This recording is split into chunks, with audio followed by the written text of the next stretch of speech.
Where is renunciation? Where is the tranquil indifference to the temptations of sense pleasures or the torments of hell? Where are great waves of humbleness? Where is uncommon prowess? Where is the path of intense devotion? Where are these virtues present in the same way they are present in those who have made Lord Gaura the goal of their lives? Even once seeing Lord Chaitanya's handsome face, which is overcome with feelings of love for Lord Krishna, and which has blossoming lotus-filled eyes. See, you need to see now, even now, so that you got to have that living example, man. You got to see devotees overcome with love for Lord Krishna. We're like little babies. How are you gonna, even like want something that you don't see? You got to see what is this love of Krishna. That's the Raganuga Bhakti path. Yeah. Those who are not, don't see it or are not attracted to it, then you don't, can't go for it.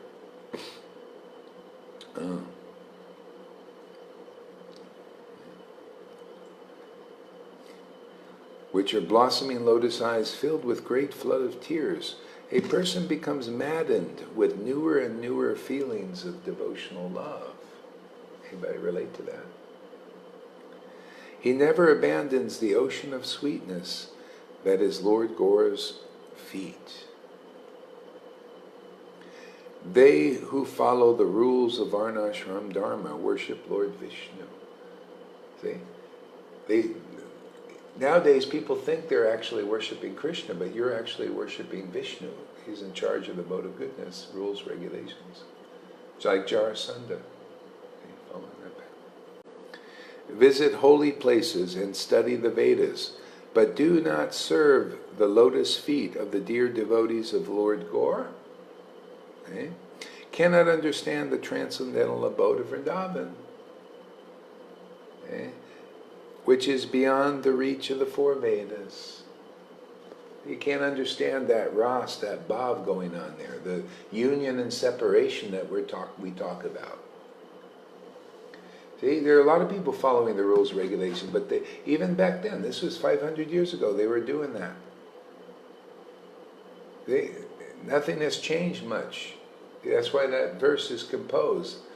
They try to inspire people, hey man, you want to know something more about Vrndavana. A lot of people think they know Vrndavana by following the rules and regulations. No, you got to find those who are tasting this nectar like the Lord was tasting this nectar. Okay? Relishing this bhakti.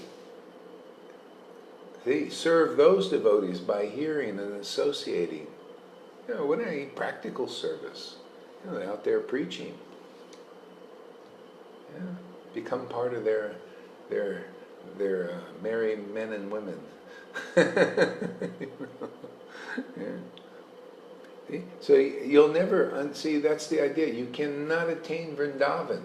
See, Caitanya-caritāmṛta teaches you cannot attain Vrndavana just by the rules and regulations. You have to go deeper. That you have to associate and serve the associates of Lord Chaitanya who naturally have this love for Radha and Krishna, that bhav, that ecstasy. And you see, those who are kind of like that, they're starting to come here. They're saying, yeah, we want to also, because it's not like in that. Even people living in Vrndavana, they're just still in that mode. So they need to hear this verse clarified. Otherwise they don't know they think this is the path. How many of Prabhupada's disciples believe that? They believe that following rules and regulations, they're automatically going to do spontaneous devotional service. Even in Prabhupada's books it says that, but then he counteracts what he says in so many other places.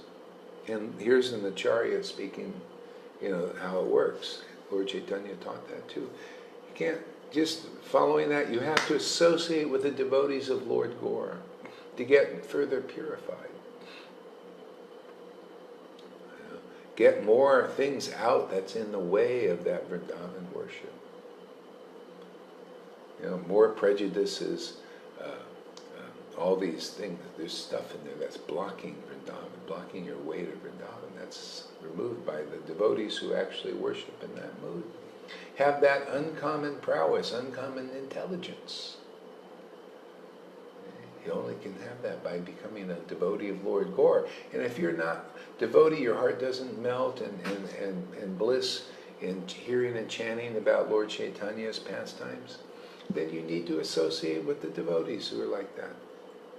Okay? And then you come into that platform. That's the path. That's the gate, man. See, go through that gate. If anybody's preaching, go through some other gate, that ain't following in the footsteps of the acharyas. They're all saying the same thing. This acharya says the same thing as Krishnadas Kaviraj, and as Bhagavad-Gita and Bhagavatam. Guru is one, the book Bhagavad is one. Even Jesus Christ, even in their book, says basically the same thing. Go through the narrow gate, go through the narrow gate.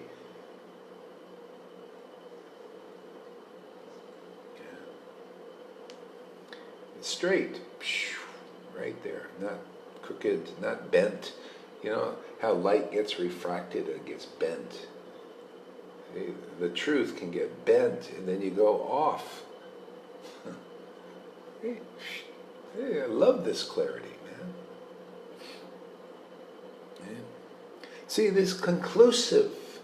See, conclusive truth means you're not being bent by speculation and twisted. You know, I ever seen those balloons? They make little animals out of it. They twist the balloon this way and that way. You do that with truth. You twist it and you make some other shape. Other than, you get something else. Twisting the truth, man. Not a good thing.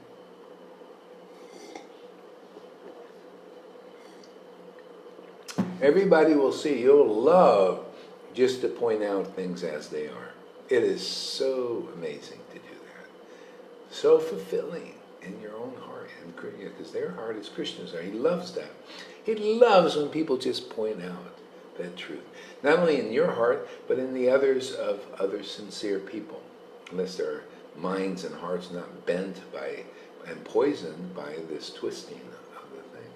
They don't like it because they're used to bent truth, bent in shape, different shapes, speculation,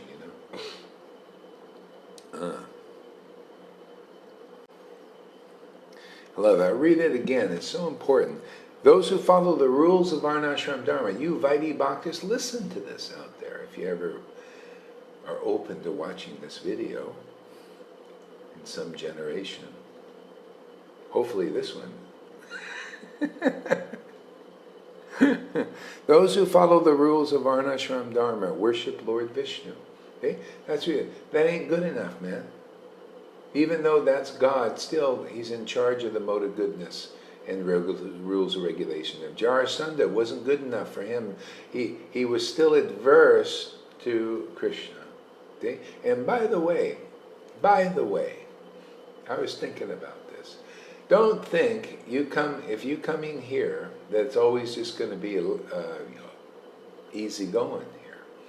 See? Because Jarasandha, when he got in contact with Krishna, and that happens when you get in contact with Krishna's devotees or Lord Gaura's devotees who have a relationship with Radha and Krishna, don't think that it's just going to be a smooth ride for a while. Because it's going to drive up the stuff that Jarasandha had. It drives up his demoniac nature. He was a good person. He was a good devotee of Lord Vishnu, man. Pious king. Pious king, everything, man. Gave charity to the Brahmins, followed the rules, regulations very strictly, everything. Honest, never lied. See? But contact with Krishna. And that now practically is contact with Krishna's devotees, drove up his demoniac stuff. That's adverse to the true form of God, which is natural. The mode of goodness is also competitive with the mode of pure goodness. You became competition. He became jealous, envious, and all that. See, that can come up in the heart. Okay? And that's part of the purification, and it only will happen I mean, it can happen other ways, but you'll only get through it by being with the devotees, and that aversion comes up sometimes. So don't think it's over. You know, it starts to rise to the surface by association with devotees. You know, they pull it up, and so Krishna's rising up, but the crap is on top of that. It's been on top. Now it's coming out. You know, it's dislodging and coming into consciousness. Okay? From the churning of Harikatha, you know, comes up, and so the crap is there. See, so don't grab onto the crap. Just keep hearing and chanting. And the more you don't identify with it, just if you can handle your process, you know, it seems so real, man. All the crapoling, why you don't like with the devotee, you don't like the preaching, are you challenging and all this? I'm going away. People do that. I'm going away because you're not. This is not right. Okay. So you got to see. You know, if you're honest, you got to look around. Well, why aren't they feeling this? The ones who are getting through. Sometimes they get through, and then stuff comes up, and they got to deal with it too. Kind of like Johan was talking about a little bit. Yeah. Just is when it comes to the territory. You just don't make it any big deal. Just move through it. Whatever process, I've seen the same thing happen in other processes. The only difference is, I think you'll get through it better here. Because the truth is so conclusive and clear. The others are all, a lot of teams, you know, even the Mayavadi path starts to bring this stuff up. But I don't think people get through it as well as here. See, Muji there's stuff doing that going up over there. I was analyzing, looking, hey man, stuff going up there. There's this other counselor, one of my friends over here in Goa, is part, and she said really likes his stuff because he's got some devotional stuff in there, but it's also Mayavadi mixed in there. So you know, and they always come up with the same. They do a therapeutic thing, and it costs you a bunch of money to get through it, and they're just doing what we're doing. That's all. They just bring it up, and then providence of, you know, the bhakti just dissipates it out, you know, and then there's the bhakti comes and fills in all that space. Okay? The purity fills that space, and now you even here you're not adverse to God like most of the population. Some level are adverse to the real form of God. Why do you think he doesn't appear here? Why would God not so easily appear in this world? Huh? Don't you think, wouldn't that be where you think, well, come on, why don't you come here and save us? Okay. Well, he does in increments, because you can't, you know, you got all this contamination sitting on top of the, you know, of him, you know, blocking our relationship from him, from that source, has to gradually be removed. You know, otherwise people go bonkers, nuts. Can't really, they just, so that's why the various paths and everything, and then this culminates in, I mean, who's teaching devotion to God as the supreme goal of life? Okay? Some people just teach it in name only. They don't have it, but they, you know, they respect that. Yeah, you know, and they say, you know, yeah, that's the goal. That's where we're going. See, but you find a teacher that actually is engaged in this relationship of devotion to Krishna. Boy, they're going to point it out pretty clear, huh? You're going to get there straight away. They're a more experienced devotee. Otherwise, it's just you're following people that are teaching, at best, devotion to Krishna in name only. Still, they don't have the bhakti awakened yet. Okay? That's the problem. You get a little bit twisted because you have to speculate. You can't know. You got to be right in there, man, relishing this stuff. Mary said, I can testify that purification doesn't feel good while my crap is coming out. Exactly. It's a very, you know, because it's in there, it's always been in there. It gets agitated in association with those who carry the divine current and start to bring it out.